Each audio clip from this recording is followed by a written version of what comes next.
guys, welcome to my channel. My name is Olivia.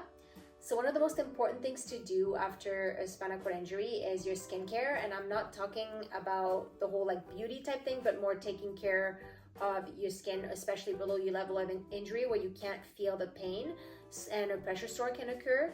And then once you do get a pressure sore, then it takes a really long time to heal. You can spend like weeks or months in bed, and then the pressure sore is most likely to reoccur once you've had one, just because the skin in that area is more fragile. So it's so important to make sure that you do your skin checks and to know how your skin reacts to prevent those from happening. And I'll probably do quite a few videos about this, just because there's just a lot of different departments and a lot to cover. There's a lot that contributes to making sure that you're taking care of your skin properly. So in this video, I'm going to show you some pressure relief techniques to do on your chair to prevent pressure sores to happen. Okay, so let's get started.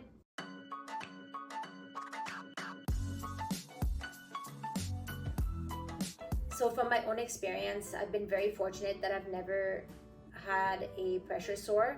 I've had a few scares here and there where I've scraped my bum in that area and stayed off of it for a while. Sometimes a sore can develop from that as well. But it's just very important, especially when you first get injured, to check your skin very often. So I would check your skin in the morning and at night if you can. And then as the time goes on and you know what your skin behavior is, then you have a better idea of how you need to proceed with taking care of your skin. And it's the same thing with so pressure reliefs kind of techniques when you're on your chair. So whenever you get a new chair or when you first get injured, make sure that you do them 15 to 30 minutes, every 15 to 30 minutes, and you can set an alarm with that. And then from there, knowing how your skin kind of behaves, then you can do them less often if your skin allows that. So most pressure sores happen around your bony prominences, and that's because the pressure between your skin and the bone ends up putting like lack of blood flow to the area, and the tissue ends up becoming necrotic when there isn't blood flow there for a while. So that's why it's important to like kind of shift your weight around when you're sitting in your chair, or if you're a higher quad, to have like your arms kind of moved and making sure that they check like your elbows and your wrists and other things to make sure that your tissue is not affected. So the first thing to do is to put your brakes on, and then if you have a power chair, turn your power chair off. And one of the best pressure reliefs techniques to do is the lifts up. And this is just because most of the pressure sores do happen on your sitting bones, on your ITs, from just sitting in that position all the time. So by lifting up, you're allowing the blood flow to kind of get back in there. And only you would normally hold any kind of pressure reliefs for about a minute to 2 minutes. So with the lifts up, you would grab on your tire, either on your rims or your tires, and then just lift up to lift your bum up, basically. And you would basically hold that for about a minute and then go back down.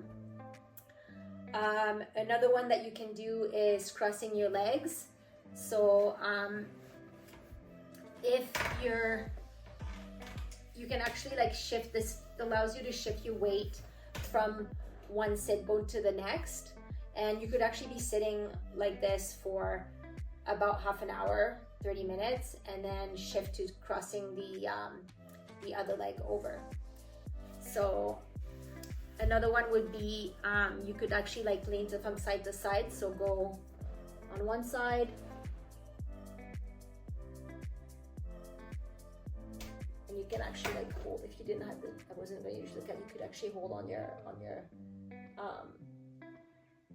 wheels, and then holding that for about a minute, or shifting on the other side. And again, it's like taking pressure off one of the sit bones.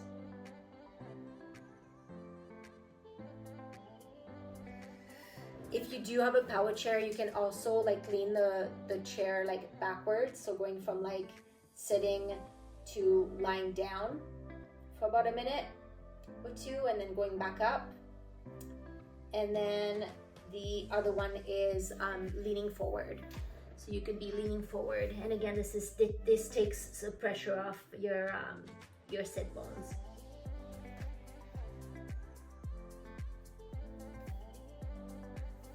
And again, I would check your skin regularly when you first get injured, especially. Like, do it every day, twice a day, in the morning and at night. And if you do end up developing a sore, then it's kind of like problem solving of where it's coming from. And you can get sores from sitting, but it's also, you know, like your bed could be creating a sore as well. Maybe there's something in your bed or something else, your commode, or transferring, or it could be coming from somewhere else. So it's just important to like do your skin checks pretty often as well, and I'll make a separate video about that. Okay, so as far as the pressure relief techniques, this is the techniques that I would use. So lifts up are probably the best, but they are more time consuming, and they're also, you know, you also need to build your strength at the beginning to be able to do them properly.